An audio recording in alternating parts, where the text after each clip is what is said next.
Welcome to iLecture Online. In order to illustrate that exponential growth and Euler's number used in the equation can be used for any kind of situation, including the population growth of a town. Let's say that we have a popular town in Idaho that is growing at a rate of 4.5% per year.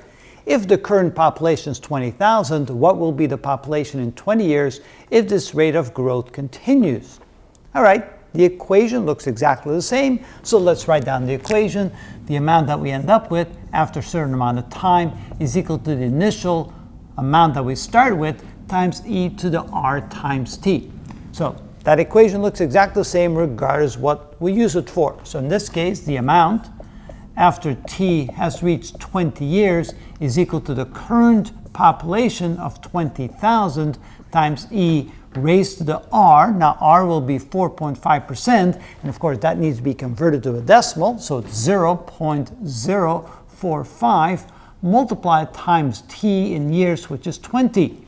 So this becomes equal to 20,000 times e raised to d, and 20 times 0.045 times 20 is 0.9, so raise it to 0.9 power. And so then we take e to the x, so this becomes 20,000 multiplied times 2.4596.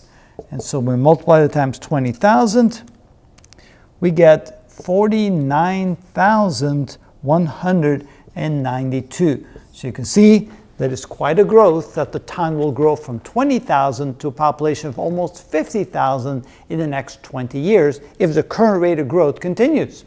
Now, this is what city planners need. If the town currently is made to serve 20,000 people, and you have certain types of roads and stores and shopping centers and so forth, and schools and so forth, you realize that, well, if the population is going to more than double in the next 20 years, there's quite a few things that they need to plan and begin to construct in order to serve the people that they expect to come over the next 20 years. So you can see that it's a very simple equation, very useful equation. It's simply the amount equals the starting point, e to the rt.